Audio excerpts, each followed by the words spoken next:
All right. All right. Good morning, everyone, and welcome to our Saturday morning edition of WEG's Coffee and Conversation. This morning, we're pleased to have Tom Lowe, a guide from our newest class, who's also a guide here at the Barnes Foundation. He's going to give us an overview of the Barnes collection.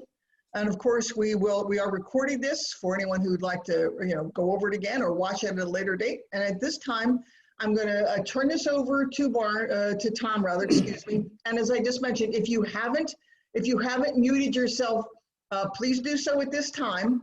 And Tom, thanks for sharing, and the floor is yours. Thank you, Candace.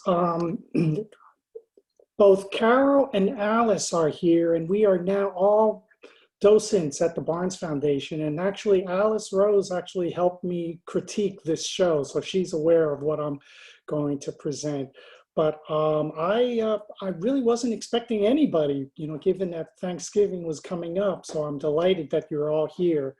And so let me get started. Welcome to this virtual tour of the Barnes Foundation.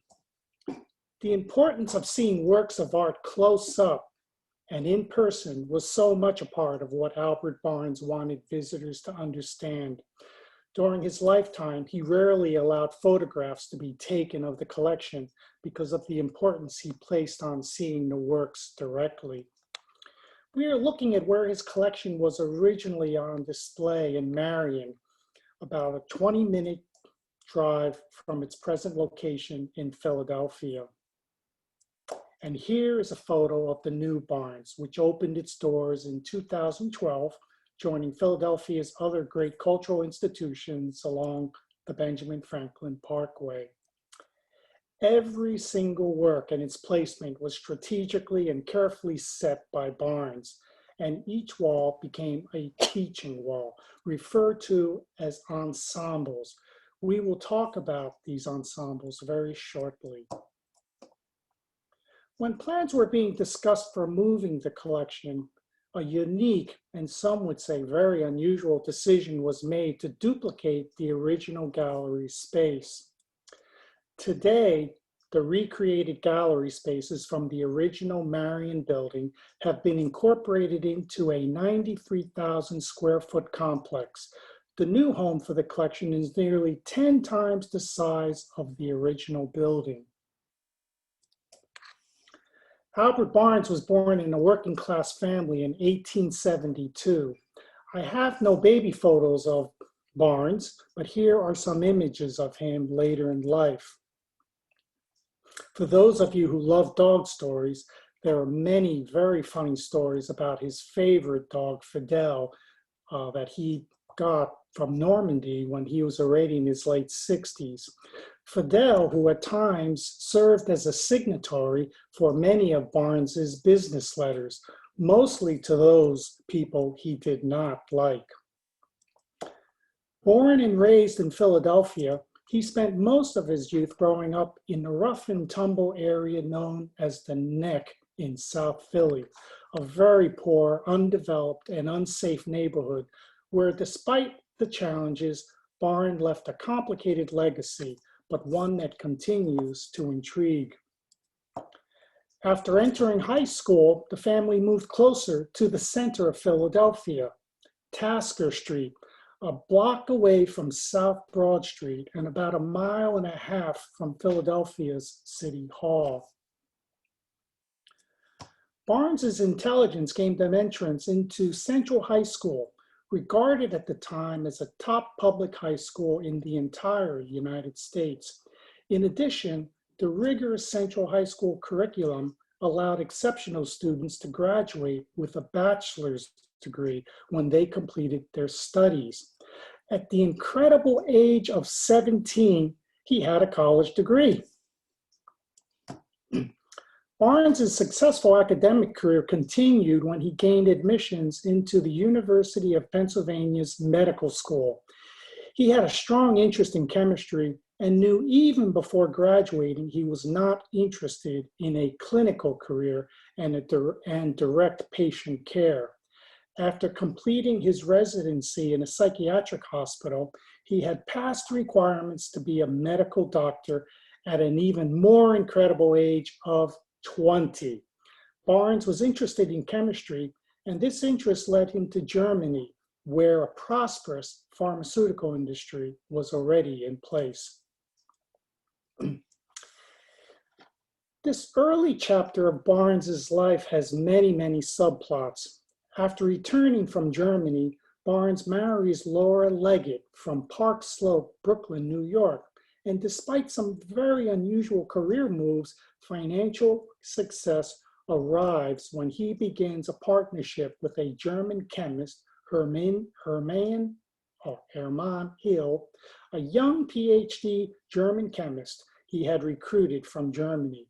Together, they developed and marketed a pharmaceutical treatment, trade name Argerol. Argerol is a silver nitrate antiseptic compound that was effective when applied to the delicate tissues of a newborn infant's eye for the prevention of gonorrhea, an important treatment that came at a time when antibiotics and vaccines did not exist. Barnes gained business and financial success quickly, and with financial success, his personal interests expanded. With respect to the Barnes Foundation, a defining moment arrived when he renewed his friendship with William Glackens, a high school classmate and a fellow teammate on his high school baseball team. Glackens was known as the high school class artist, and he would become a renowned magazine illustrator. The renewed friendship between Glackens and Barnes played a significant and important role in guiding and igniting further Barnes's appreciation and interest in modern art. And 1912 is an important year in the history of this collection, because it is the year Barnes gave $20,000 to his friend Glackens and asked for his expertise in buying the best examples of modern art in Paris.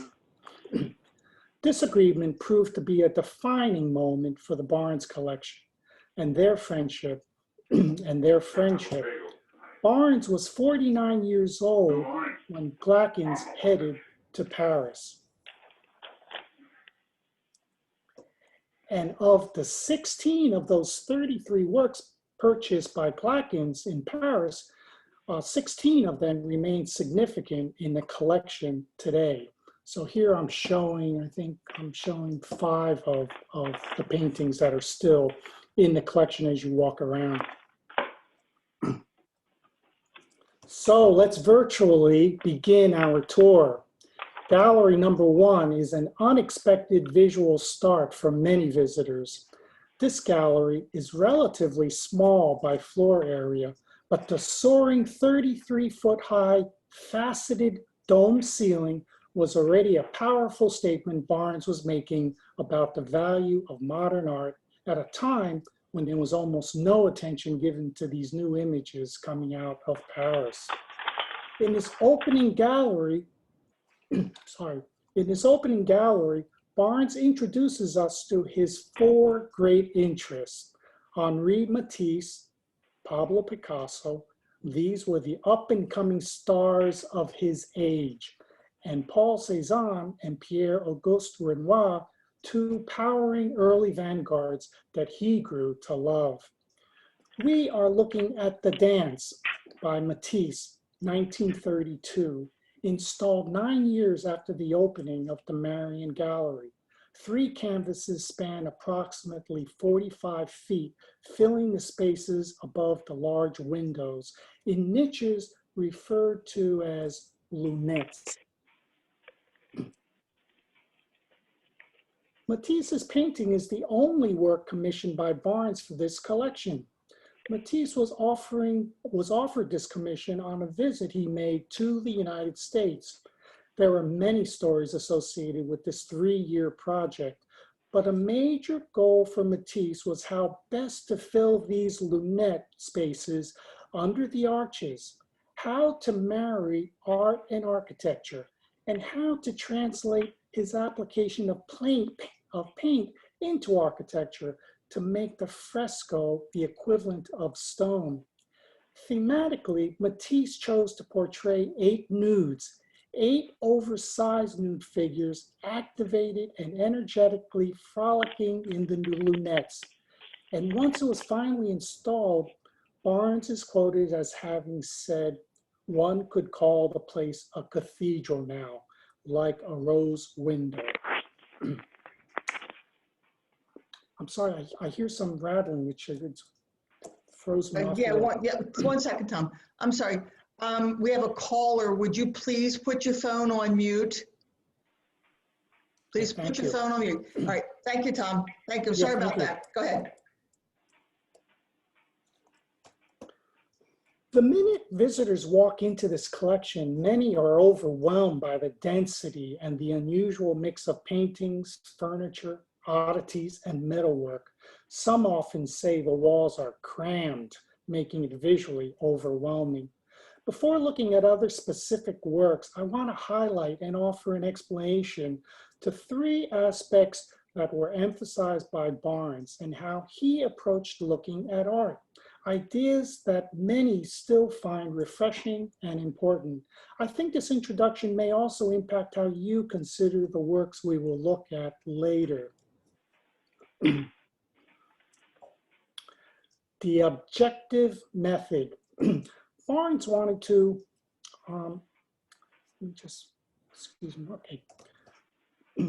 Barnes wanted to empower people to experience art and by extension, life. He was not interested in art critics, graduates of prestigious schools, or scholars who were steeped. Okay, excuse me, Tom, 1 second. I'm sorry. Our one caller, could you please put yourself on mute? Tom, 1 second. Let me see if I can mute this. Thanks. Hang on a second. Yeah, thank you, Candace. Apologies, 1 second. All right. Great, thank you. Okay, okay, Tom, let's try that again. Okay, go ahead, Tom. Anyway, so let me start again, the objective method, because this really is an anchoring point. Barnes wanted to empower people to experience art and by extension, life. He was not interested in art critics, graduates of prestigious schools, or scholars who were steeped in information about the history, significance, and the provenance of a work. For Barnes, everything you needed started with just looking. In his writings, Barnes explained a starting approach to looking, referred to as the objective method. It begins by considering works as objects. Take away everything else you understood. Objects stripped away of all preconceptions, academic and historical references, and instructions about what is important to see and how to look and interpret the work. Barnes identified 4 key elements as a starting point, elements that he believed to be common to all works of art: light, line, color, and space. The importance of looking was paramount in what he promoted, and these 4 aspects is at the heart of what an artist can control. So let me briefly give focus to these 4 elements. Light. How does an artist on a flat surface create a sensation of light? How would you describe the light in these 2 works by Monet and Renoir? What gives these works a diffuse light quality? How is light being communicated by these artists? How would you describe the light? What emotions are captured with this kind of light that is painted? Looking carefully and finding ways to express various qualities of light alone can greatly expand how we can experience a visual image and a work of art. The intensity, the light source, the directional quality, the mood created, the clarity of the light, the colors of the light, and its impact on the overall composition. In these examples, the following words may come to mind: diffused, misty, moist, moody, muted, soft, gray, heavy, flat. In this example, what light quality sensations does the artist create? Light concentrated, as seen in this work by American artist William Clackins, Barnes's friend. Compared to the other extreme we just saw, the following words may come to mind: intense, strong, clear, directional, sharp, late afternoon, orange, warm, dry, autumn, summer, rich, brilliant, fun, cheerful. How are forms, objects, space being communicated? How are the lines being used to describe forms, edges, contours, volume, softness, hardness, delicacy, coarseness? How are figures illustrated? Does it feel delicate, abbreviated, crude, harsh, vague, dissolving, solid, thick?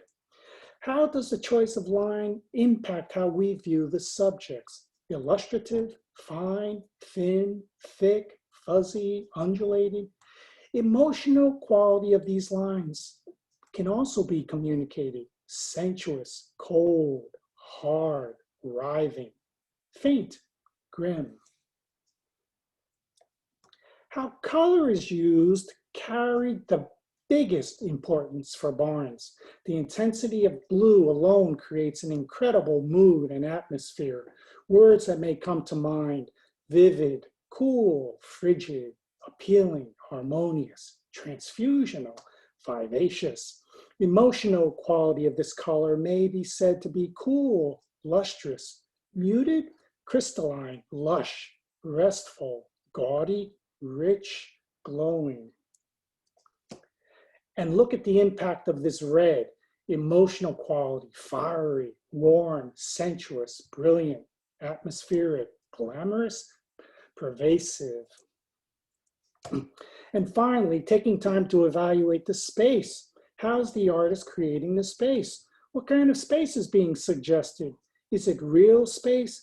This is a still life by Paul Cézanne, a very shallow space. What gets emphasized when an artist gets close up? Details, structure? Is there an intimacy? What is the focus? Does getting closer mean more details? Do the colors become more complex? Where are we looking from? And how does our perception of space change with this work by Claude Lorrain? How does he achieve this sense of deep space? What happens with the objects close up versus those far away? Where is the focus in this work? Do colors change from near to far? Do lines change from near to far? What mood is being conveyed with this view? Barnes said, quote, "Art appreciation can no more be absorbed by aimless wandering around in galleries than surgery can be learned by casual visits to a hospital," unquote. Developing an approach towards looking, finding new words, grappling with our own visual vocabulary, being more attentive to the overall as well as details, and finding ways of describing what we are seeing and building on these experiences is so much a part of what Barnes wanted to instill. In addition to his 4 basic elements of looking: light, line, color, and space, Barnes also discussed in his writings decorative qualities, distortions, the unity and variety of a composition, and then the compositional design overall. The second fascinating aspect of the Barnes are what we refer to as ensembles. Barnes found beauty and interrelationships in everything visual: paintings, furniture, pottery, candlesticks, locks, knives, pots and pans. Each painting, each object, each wall, and each gallery went into his thinking about how to arrange his collection in order to highlight and contrast relationships he saw and felt. Ensembles refers to the visual and tactile relationships that can be found in his arrangements. The primary lesson is to look, which I believe is the biggest lesson Barnes wanted us to learn. Let your imagination roam, because there is no right answer. Looking at his ensembles is a creative process that engages viewers to consider relationships that allow us to better contrast, see, and understand differences, similarities, and aesthetic developments. We will explore an ensemble in detail shortly. Finally, traditions. New visitors will notice the intriguing and unusual blending and adjacencies of work. The galleries are packed, and unlike most museums, there's an absence of descriptive labels. The galleries are not arranged by historical periods, stylistic movements, by country, by artist, or even by a work's previous ownership, but each wall offers viewers a potentially fascinating journey.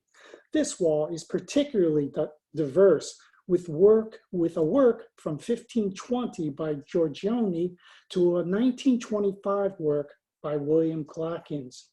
At the very end of this presentation, we can actually come back to this wall if anyone would like to discuss it further.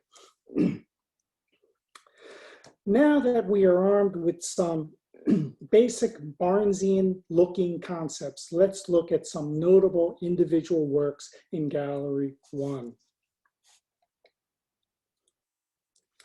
Exhibited next to Matisse's grand mural that we spoke about earlier, filling the lunettes, is another large and impactful painting, likewise with 8 nudes. This is one of 3 huge paintings Cézanne started at the end of his career. Why he chose to max-size his canvases at the end of his career is still puzzling. Bathers at Rest is one of 69 Cézannes in this collection, and it is one of the most highly regarded and discussed works at the Barnes. Cézanne was greatly influenced by the Impressionists, the vibrant colors, the quest to capture the subtleties of the fleeting and changing moments of light, the new painting techniques and materials. But Cézanne felt Impressionism was not sufficiently objective. Images lacked rigor. Many works were flimsy and lacked structure and solidity. And he questioned one of the most basic fundamental premises of creating paintings, how we see and the dogma of one-point perspective.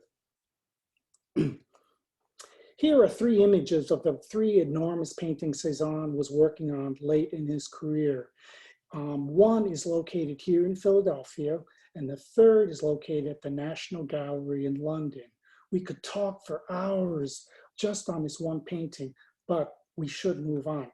Now, the Barnes actually now is offering something called Deep Zoom, and I'd like to give you a taste of Deep Zoom. Okay. So I want everyone to just sort of notice just the coloration, the colors that Cézanne was using. And many people discuss his paintings almost like a construction site, how he builds the colors by layering and the dab-like square. His focus on the overall geometry, his obsession with creating a composition, sometimes even going to the point of making it so abstract, just in keeping with the overall structure and what he was trying to gain. What is certainly captured as he is creating these images is solidity and a real sense of plantedness.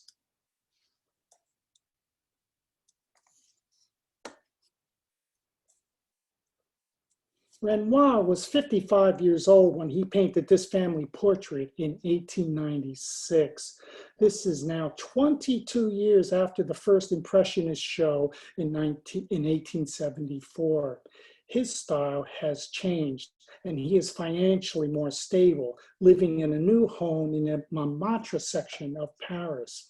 Shown in his family portrait, although it's not quite a family portrait, are Aileen, his wife, his 11-year-old son, Pierre, and his 2-year-old son, Jean.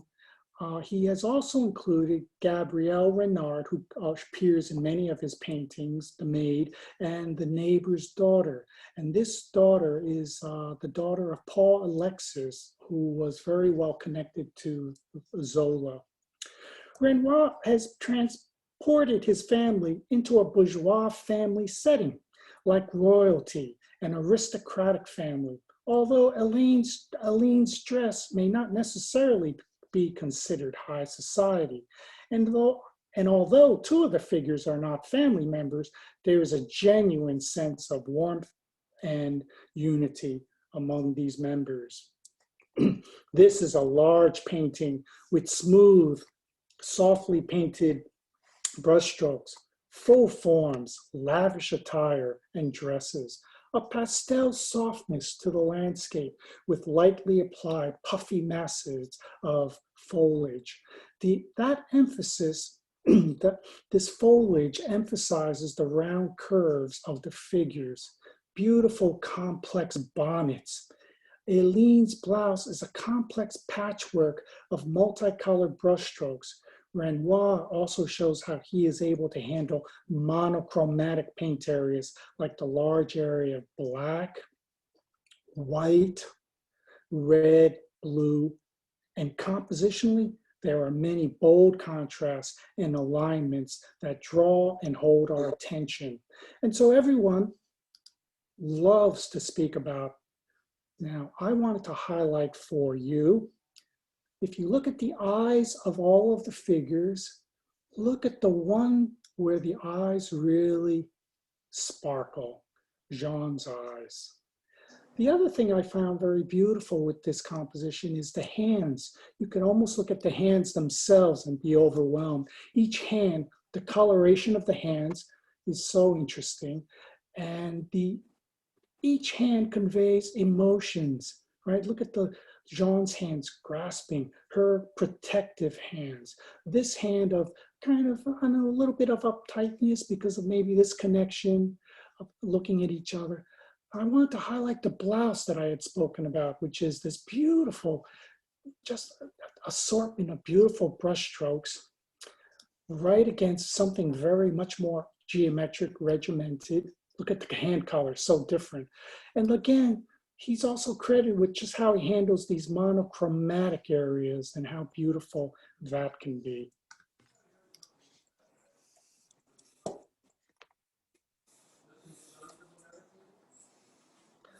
The soft, feathery, delicate, painterly qualities of Renoir are completely different in Paul Cézanne's The Card Players. This work was painted in his hometown of Aix on his father's estate. Welcome to this card table setting. You, the viewer, will take your seat for this card game in this seemingly simple interior. Cézanne had known these men who worked on his father's estate all his life. Throughout his career, Cézanne showed a deep admiration for the simplicity and the natural dignity of the working class. 4 similarly themed paintings were completed during the first half of the 1890s dealing with card players. This is the largest version of his Card Players series and the most monumental. Here's a photo of his father's home. There is a solidity in how the colors have been applied. Patches of color laid down in distinct dabs, like a construction site, carefully placing and building the forms and composition. This is a quality that is uniquely Cézannesque. The composition also has a landscape quality, a quality that emphasizes and enhances this feeling of solidity and plantedness in the scene, qualities that typify so many of Cézanne's paintings. So I want to show you, look at this, look at how the paint is applied on the boy's head, right? And then how Cézanne adds these incredible, look at his blue, it almost creates a little interior space for his little head in itself. Again, Cézanne was intrigued always with geometry, looking for geometric shapes in figures. So if you now look at these robes, this one I think is the most intriguing in terms of, if I just did a small section of this, you could almost not even understand what that really is in terms of his, in terms of how that's constructed. And yet when we look at it quickly, we automatically sense it's probably his coat. And then look at these finer details, like how he's constructed the chair, everything. He's teasing us almost at every point in order to create what he is thinking about. And look at these pipes just sort of hanging on the wall, their relationship. Are the pipes there just to make us aware again that this is a two-dimensional surface and we are creating the illusion of space? And is that pipe laid there so it feels like it's floating, or is it against the wall? And he confuses us again with perspective. Again, Cezanne was very much into this issue of perspective. If you look at this vase here, on the one hand, we feel like we're looking from below with the way the lines curve, and yet we see the top of the shelf. And so there's just this confusion in terms of trying to piece some of these images together when you begin looking very deeply at them.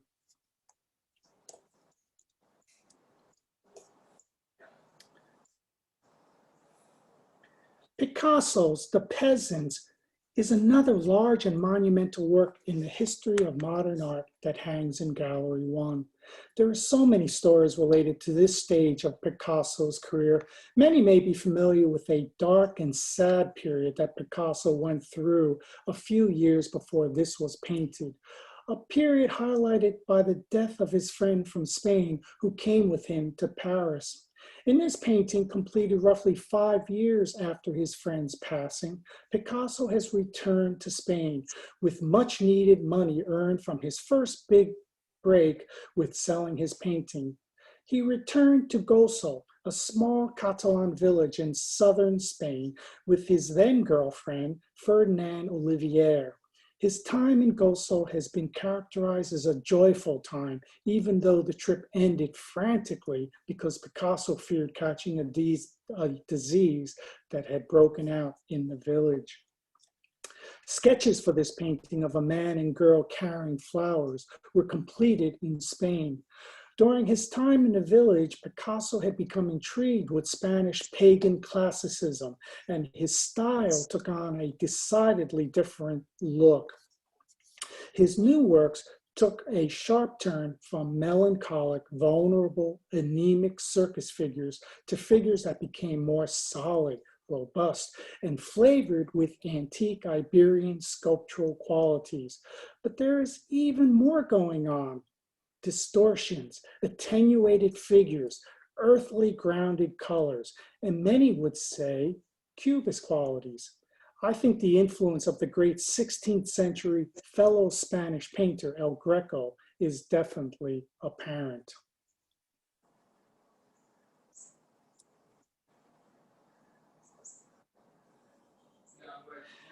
El Greco painted this scene from the story of Christ, early 1600s. This is a story rarely depicted, the disrobing of Christ. El Greco is one of the most original painters in history, and his work is easy to recognize, a style that certainly influenced Picasso. Although both are considered Spanish painters, El Greco was born in Crete, spent time in Venice and Rome, before finally settling in Toledo, and his work did not garner much attention until much later in history. El Greco was extremely devout and started his career in Crete as a Christian iconic painter. His early painters were prescribed, but his style changed substantially after leaving. This scene shows his unique and unusual color choices, described by some to be unconventional and acidic. The manner in which he rendered figures and his style of extending, distorting, and attenuating figures and lines adds tension to the moody, fatal scene. Compositionally, the scene is packed, and the density of the crowd frames the victim to be disrobed. The circular mass behind the figure of Christ are jostling for a view, seeming oblivious to the central figure they are jostling to see. The mood is dark, ominous, and gloom-filled.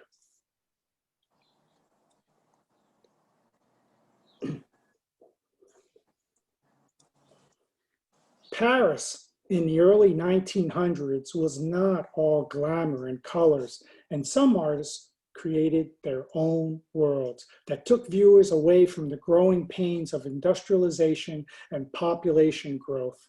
Henri Rousseau was 60 years old when he painted this work, Scouts Attacked by a Tiger, painted in 1904. He had already attracted a huge fan base by 1900, drawing his first large audiences after exhibiting at the Salon des Refusés in 1884. And I think among this company, I think you all know the Salon des Refusés was exhibition space for those rejected from their normal salon. This was an exhibition space offered to those who were not accepted to the desired national show. His fans were fascinated by his exotic and ambitious compositions set in storied spaces that included incredible details: vines, rainforests, vegetations, tigers, lions, and bears.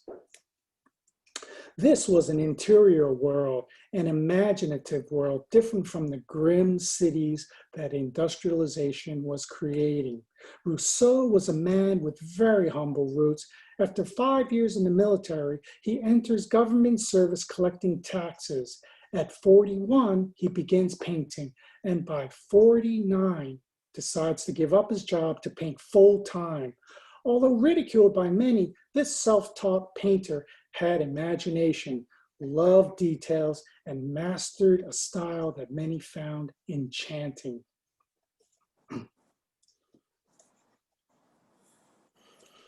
Another artist that likewise attracted viewers who dreamed of a more pristine, unspoiled world was Paul Gauguin. She Goes to the Fresh Water was painted in 1892 in the Tahiti's, a French colonized domain. Regrettably, the intervention of the French had already spoiled the pristine landscape of the Tahiti's.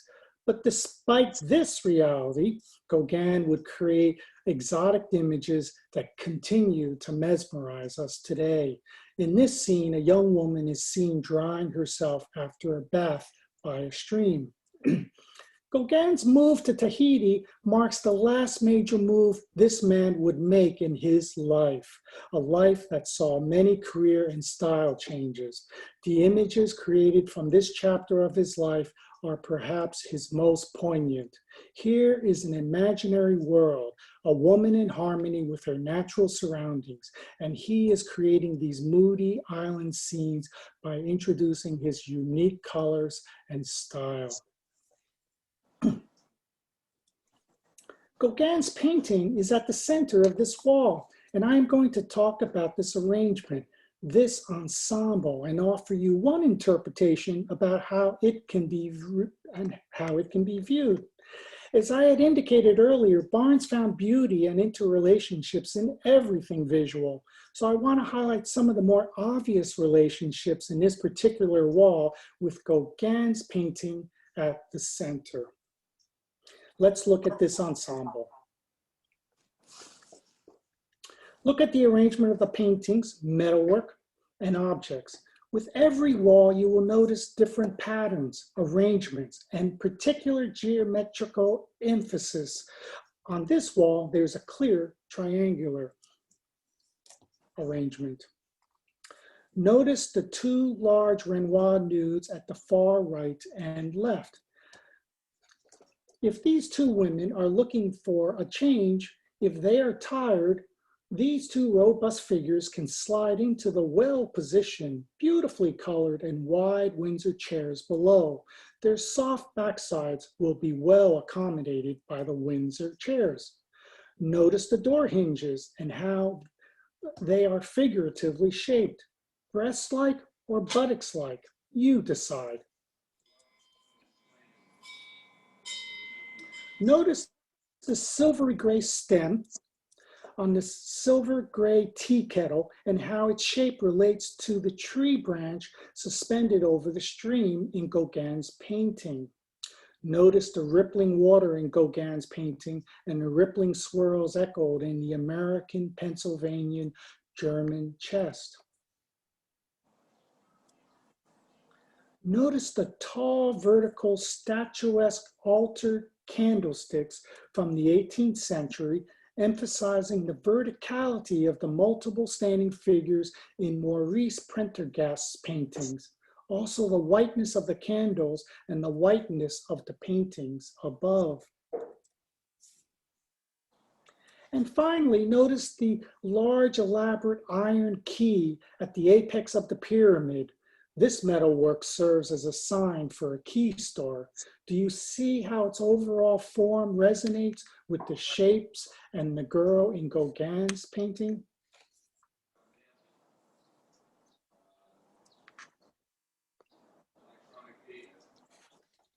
Manet heard the voices of his time, and he is known for changing the subject of paintings and capturing the provocative scenes of modern life in Paris, cafes, theaters, and parks.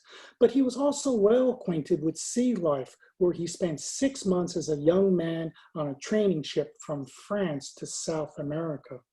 In his early 40s, Manet painted this scene, Tarring the Boat, 1873, in a quiet fishing village. This boat is positioned on the beach as two men apply molten tar to make it watertight. Manet strived towards giving his work an air of being painted in a single sitting, though this was not always the case. In this seemingly quickly rendered image, Manet uses a variety of coarse, quick brushstrokes where details are completely lacking. We can almost feel the sea breeze carrying the flaming tar smoke across the boat.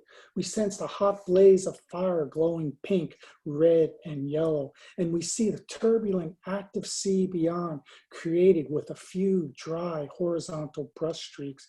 And for those seeking a deeper meaning, there may be an underlying big theme: fire, wood, and water. So I wanted to highlight this detail of the two men because within those very quick brushstrokes, you can identify a profile. I mean, really, it's just amazing how with just that tiny little brushstroke, we get a sense of profile, the back of the hat. Here we see the hand, but we can also now get a sense of the face that's there. So it can be interpreted in different ways with just such a minimal amount of brushstrokes being shown. And of course, this fire, I think we all find this fire just fascinating, how he's been able to show just the intensity of the fire and the smoke above. And then I had mentioned before, these little white streaks begin to look really something much more menacing as we pull back.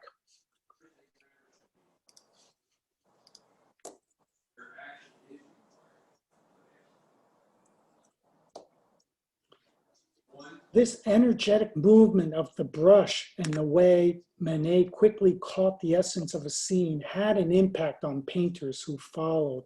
I wanted to highlight this painting by Monet, a painter who was 8 years younger than Manet.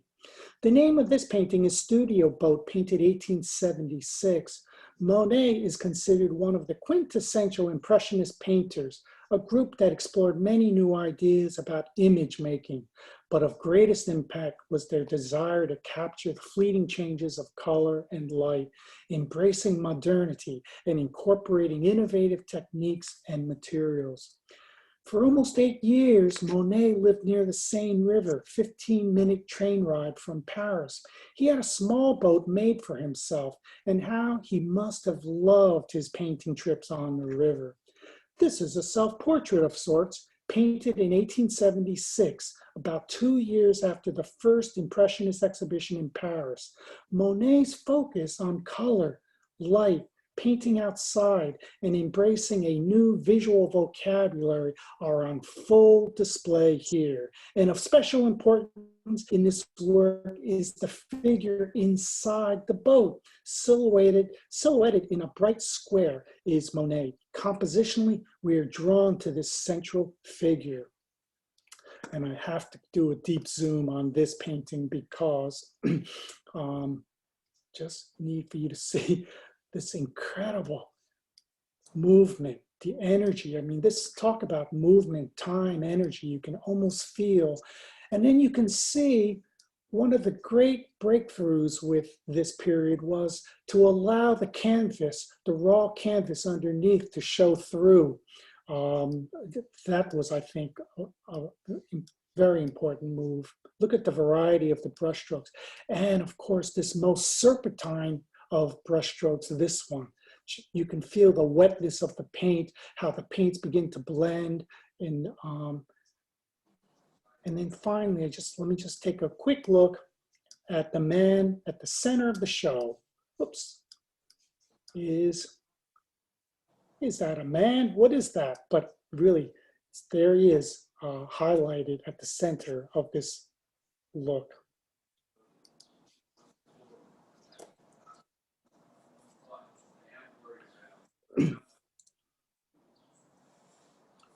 What better way to contrast the new, untraditional painting techniques of the Impressionists than to look at our next highlight?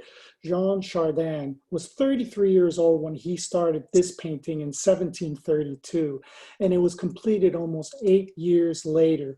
During this period of his life, he was going through many ups and downs. A son was born, but only 4 years later, both his wife and daughter died.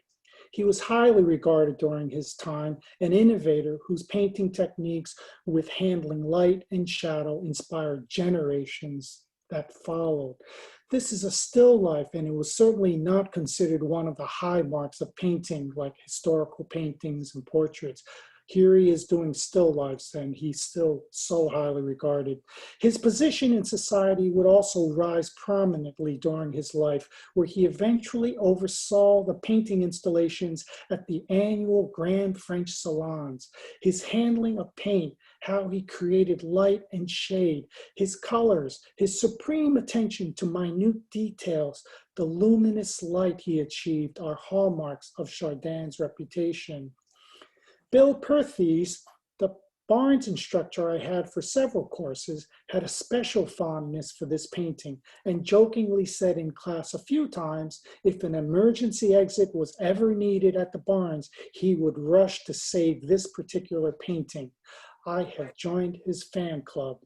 I want to highlight the beautiful light and shadows, the colors, or as Barnes would describe, structural colors, colors that alone build the objects. This composition is completely coordinated, where relationships abound. There's a luminosity in the colors, a rhythm, tensions, and the objects have a plantedness. Even if we consider these objects from above in a top view plan, we can see the incredible planning that went into this composition. So this may look confusing to people, but I have taken a plan view of the objects looking down on them. And so this would be this, I think it's a little nutcracker. This would be this big kettle here. So if you try to consider how Chardin was composing it, you can see the intricacy of how this all moves around. Now, this I cannot leave without taking you on a deep zoom as well. And just so you get a sense of.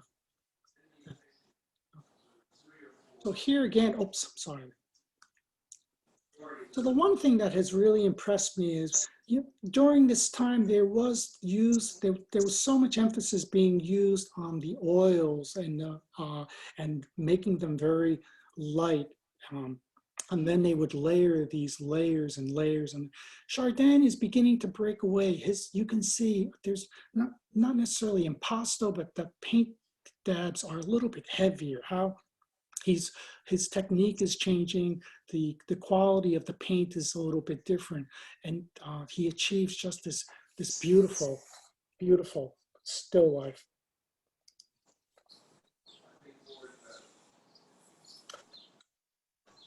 Barnes was fascinated with color, and Matisse perhaps best highlights this celebration of exuberant colors. This is a portrait of Matisse's wife, Amélie, and this image represents yet another turning point in his early career. He was moving away from the spontaneous, loosely brushed, intensely vivid color style of the Fauves towards a flatter, more decorative approach. Many viewers who see this painting for the first time are moved by its remarkable colors and bold, simplified rendering of Amélie. It feels flat, and the decorative patterns activate the surface. There is no modeling in the old style sense, but there is modeling using bold and unique colors. The composition is filled with rhythmic curves and made even more lively by how Amélie pivots around in the chair. We miss so much when looking at paintings online. What I love about this work that cannot be seen online is the surface and texture of this painting. In person, the colors seem even more intense, brilliant, and dramatic by its enamel-like surface. I won't take you on a deep zoom here because of time.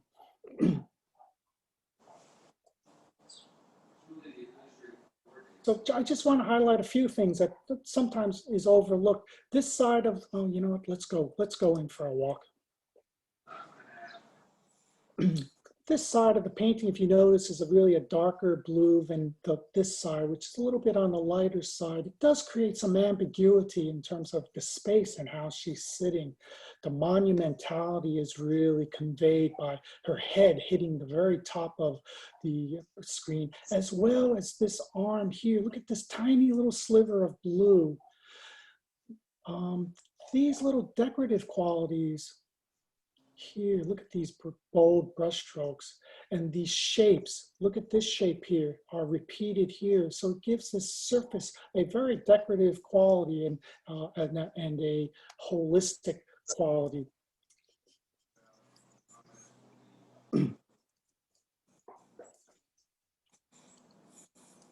An interesting contrast to Matisse's portrait is looking at how Vincent van Gogh handled his portrait of Joseph Roland, 1889, the next work I want to share with you. Van Gogh's life story adds poignancy to this portrait because this relationship especially was one he loved and respected. 6 different versions of Joseph were painted. Joseph was the mail handler at the train station in Arles and became a close and loyal friend. For Vincent, he was the personification of the good-natured, well-intentioned people of Provence. Vincent was also painfully aware of his illness and worked feverishly to stay ahead of the emotional changes that smothered his life. I think the color, boldness, and energy of Van Gogh's painting resonates quickly with most viewers. This is a work that is best viewed live, where you can savor not only the colors, boldness of brushstrokes, the decorative quality of the background, but capture the extraordinary emotions and texture of the surface. As we have been looking at portraits by Matisse and Van Gogh, I wanted to include one more standout in the collection, Modigliani. He was another non-French citizen from Italy who was drawn to Paris in the early 1900s. His life story alone is compelling. A Sephardic Jew, Modigliani from his earliest years was very sickly, battling pleurisy and the effects of typhoid. He suffers further in his teens with tuberculosis. Unfortunately, we do not have time to discuss the challenges the family at large dealt with. But despite these extreme odds, the draw of Paris pulls him into the same neighborhood where Picasso was staying. He really wanted to be a sculptor, but physically he could not sustain a physical effort needed to continue, and he is best known for his paintings.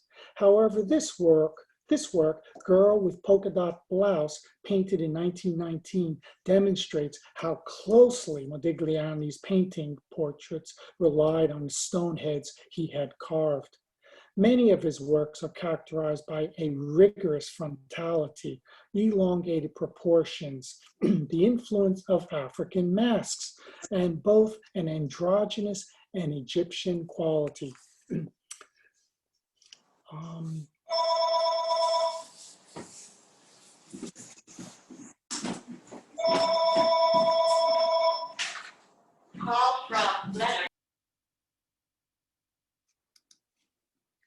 This one I did want to highlight just the incredible detail, the finesse, the delicacy of the lines, how how the line disappears, comes back. And when you pull back and begin looking at these differences, it is beginning to convey something in terms of how you read these figures.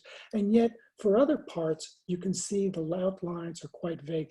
The colors are just gorgeous with his work. There's really a beautiful delicacy, a beautiful surface quality with how he has painted these. And look at the belt, a one swoosh, little dabs.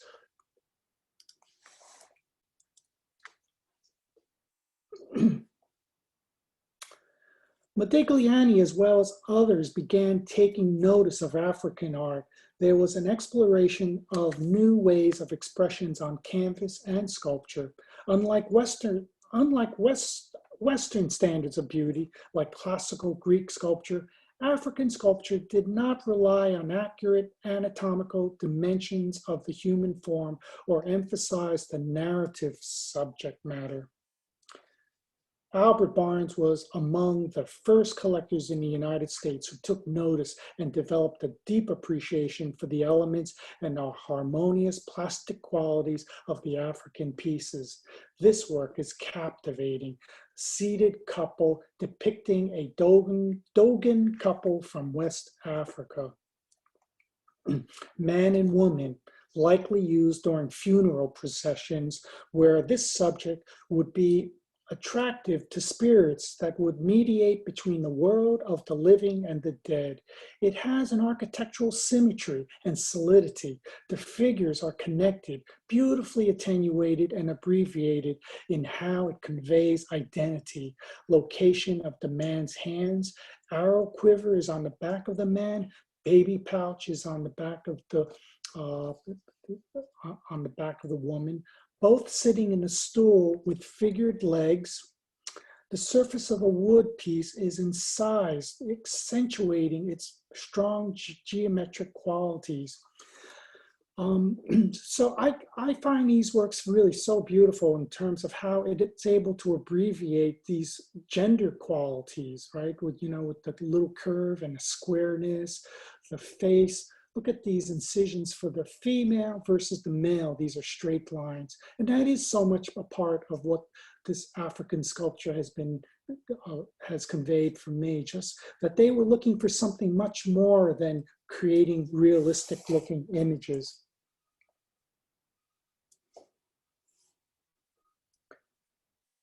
Paying greater attention to color and how it impacts images and how artists use colors to convey their ideas and emotions is something that has made a huge impact on how I look at images today. With the last two paintings I have selected today, the prominence of color is what guided my choice. Nearly 1/4 of all the paintings in the Barnes collection were created by his high school friend and artist, William Glackens. His works have a special place in this collection. The Racetrack, painted 1907, was pivotal in his career. It was his use of color. They were daring and exuberant. Glackens was always committed to everyday life scenes and had a particular interest in leisure pursuits. The subject of this painting is a racetrack in Brighton Beach, New York. The racetrack was huge and was a major destination for not only New Yorkers, but surrounding communities. This is a pre-race action scene. Jockeys parading in colorful patterned silks, large viewing stands with crowds, a vast landscape complex, and most memorably, colors, extraordinarily souped up mood-enhancing colors. So this one we definitely have to come in for a deep zoom because I want to highlight how beautifully Glackens does even something something simple like this with the horse rider. And then have, again, they were all masters of color, but the intensity of the blues against the reds, and just how he moves. So this is what is often referred to as a repertoire. The idea of a repertoire is things that anchor you, but you have to go around them visually to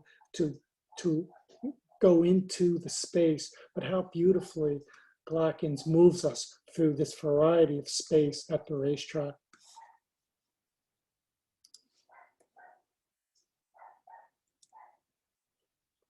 And finally, I wanted to end this tour with a watershed painting in the history of 20th century modern art painting. Matisse's Joy of Life, painted 1905 to 1906, when he was in his mid-30s. This is his Fauvist masterpiece, and I think you're all familiar with the Fauve period, a style marked by vivid colors, free treatment of forms, and emphasized a vibrant decorative effect. This work had an impact in far too many circles for us to discuss, but its recognition came late because Barnes rarely allowed his collection to be photographed, especially color photographs. Even today, viewers find this painting confounding, surprising, astounding, and still capable of stretching our ideas about image making. Once again, a central starting point with this work is color. Still unusual and riveting today, and I can't imagine what the colors would have been when it was first painted, because they have clearly faded since it was first introduced. This work is ablaze with bright reds, yellows, and violets, intense and unusual combinations of colors and styles, shocking also for its surprising interpretations, painting techniques, and references to history.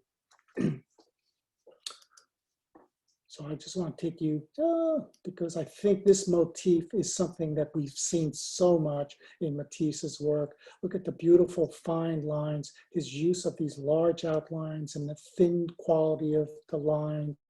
And there's a theater stage-like quality with all these arabesque lines moving all across. And there is movement. Again, this is a big tree that now makes us move around the tree to enter into this bucolic Arcadian scene.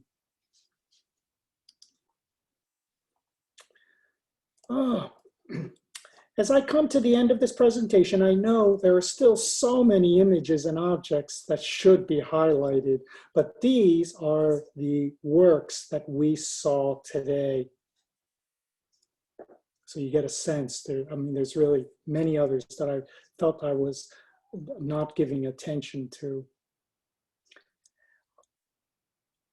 And just so everyone knows, it's unfortunate that the museums have now closed, but there is a wonderful exhibition that was going on called the Elijah Pierce exhibition. And I do have a presentation for that if anyone is interested. But I want to thank everybody for joining me this morning. Thank you, Tom. Thank you, Tom. So if you, and happy Thanksgiving to you as well. Thank you very much, very much. So if you would all, well done. Unmute yourself, and Tom, I'm sure you'll take questions at this time. Yes, absolutely. Be happy to. Who's got some questions for Tom? I have a question, Tom. Carol.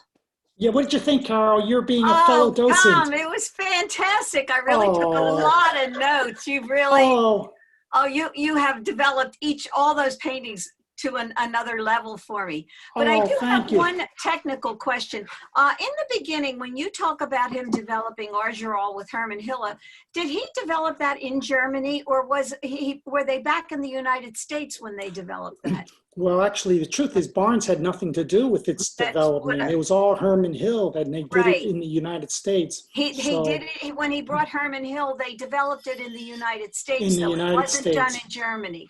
Okay, that's what I wasn't clear about. about, where exactly Yeah. it was done. But the whole Right. presentation was fabulous. I mean, Oh, I thank have you. notes like crazy. Now I have to go back to my notes and embellish. Well, thank you. Thank Very you, good. Carol. Great, great. All right. Yeah. Tom, how long did it take you to put that Yeah, presentation life. together? His whole life.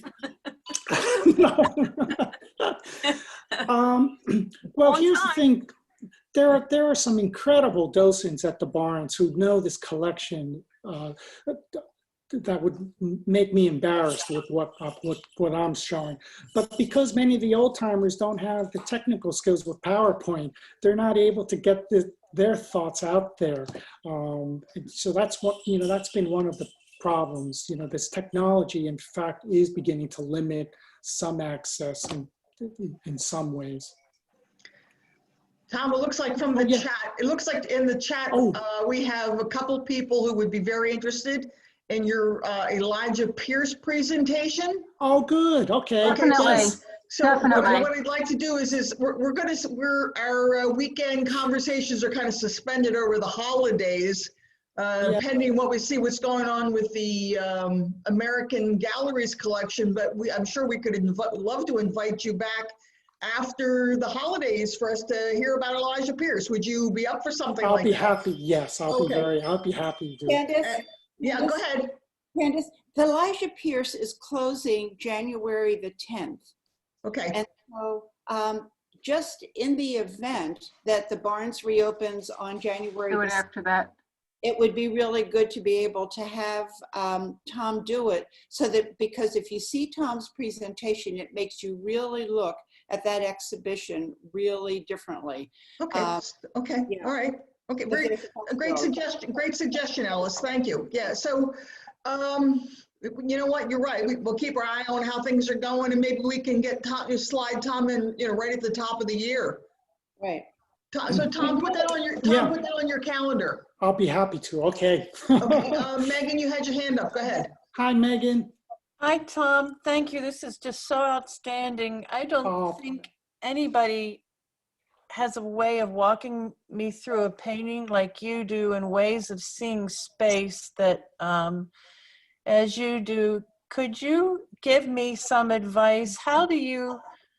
Where do I begin with this? The lines and the intricacies. I know you're an architect, but ways that you lead my eye to walk around and how it opens and closes. So for me, where would I begin with that? I think that's maybe why the Barnes has intrigued me so much, because even though there's been, some people there have gotten very dogmatic about what he was trying to do, his big message really was just look at the damn thing, right? And don't get caught up with just what other people are telling you how to approach it. And so some people respond very much to color, versus some will just look at the lines much more. But I think that's probably why I started the presentation by going into just these basic vocabularies. I think it does start with stopping yourself and saying, how would I describe the colors, right? That is, just stop and begin developing a set of words, or just force yourself to look at it more analytically. And then eventually, because I'm still developing even at this point, eventually all these words begin to come together where you actually have something coherent to say, rather than feeling like you have to memorize everything you have to say as you're presenting the work. And I think that's the big lesson for me. We all are going to respond differently, but it all starts with looking, and as you're looking, what is actually grabbing your attention the most? And so often we get caught up with these ideas of perspective. Now, as an architect, I always had to deal with these one-point drawings, and how do I create the sense of what's further? But in fact, we get too caught up with that rather than just looking. I think that's what I would say. Okay, go ahead, Alethea. Hi, Alethea. To everyone. Tom? It's Jill, hang on. Alethea's up next. We'll get I just want to say thank you, that's all. Okay, go ahead, Thank you, Jill. Alethea. Okay, good morning. It was wonderful. Thank you very much. Thank you. In seeing all of these galleries that some people have described them as cluttered, there has to be a logic or a planning why that particular piece of furniture or the metal with those particular pieces. I saw several of the paintings were on top of Pennsylvania Dutch chests, for instance.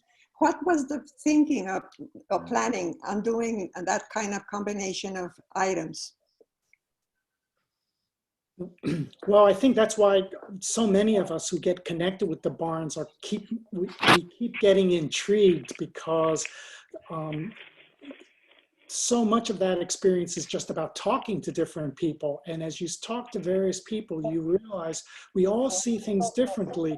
And those combinations that Barnes created, there's actually a reason behind all of that. It may not be something you agree with or you think is that compelling, but again, the one ensemble that I showed you with the ripples on the chest versus looking at the water in Gauguin's painting, it's like one of these things, once somebody shows you that connection, many times you can't stop seeing it anymore. Yeah. Thank you. Okay. Okay. So Jill, I'm sorry, I just put you on mute. So Jill, go ahead and with your question. Jill, I'm sorry. Go ahead, Jill. I think she just wanted to say thank you. Oh, Yeah. okay. All right. So questions. All right. So wait a minute. I see. Robin, go ahead. Okay, Hi, I Robin. just have more of a technical question. I think I loved Yes. your presentation. It was really terrific. Oh, This thank you. deep zoom feature, that's something Yes. that the Barnes has added or you did? No. This is actually, the Barnes is touting this as their great breakthrough in terms of looking at art. Now, unfortunately, it may not be a Barnes thing for much longer, because I just saw another museum being able to do that recently. Okay. But it is called Deep Zoom, and it allows you to really just dive into these paintings at a very close level. Yeah, it was wonderful. I actually never seen the paintings from that perspective, and that really made it such an interesting presentation. But I do have a further one. The ones where you showed the yellow lines, did you add that? Yes, I did. Yeah, those are all my analysis. Yeah. And that was fabulous. And how did you go about doing that? That's actually very simple. You know, that's why I want to demystify all these things. I think on all of our computers, we have a thing called preview, right? Where you can, if you took a picture, you double click, the picture comes up.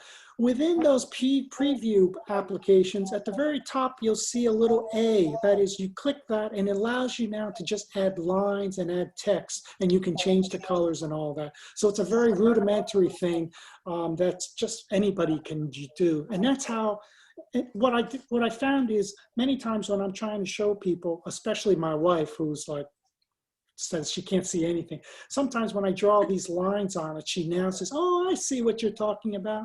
Yeah. Yeah, so it's such an instant way of showing something.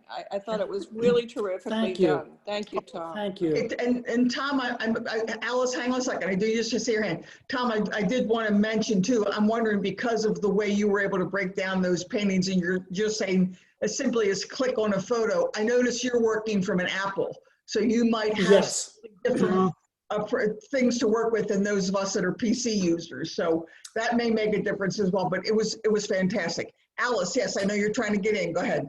Well, I wanted to respond a little bit more to Alethea's comment about the walls and the ensembles. So Barnes did not write about the ensembles. So he wrote about the art, he did analysis of all those paintings, but he did not write about why he did certain things. So when Tom was saying about what he did in the Gauguin wall, and then, you know, the two Renoir nudes with the wide chairs, that was something that people think. It's an idea, but it is just part of the fun of looking closely. But Barnes didn't know that. Barnes didn't write about it, so he was killed. You know, he he died in an automobile accident in 51. And so the ensembles were left exactly the way that they were. And we don't know whether or not later on he would have written about how he made the decision, because he moved paintings all the time. And so when he was buying things, he was looking for how he was going to put the walls together. And so what people say, Tom and Carol, you can correct me if I'm wrong, but it's a little bit like Barnes's art was the composition of the walls. And then for people who get really into it, then they want to say, so if you're looking from one room, what do you see in the next room? And there's a Renoir painting of bathers in the first room that, that some people, that people think that Matisse looked at when he was thinking about doing the dance, when he got the commission for the dance. And so, so that thing that Tom said about looking closely, I think that is the gift, that if you go to the Barnes, that's the way to look at it. And when I did the Soutine talk, one of the things I might have mentioned is that I think it was Dee and I, yes, I'm pretty sure it was. Dee and I went to the Barnes one time together, and it was Marion, and all we did was look at Matisse.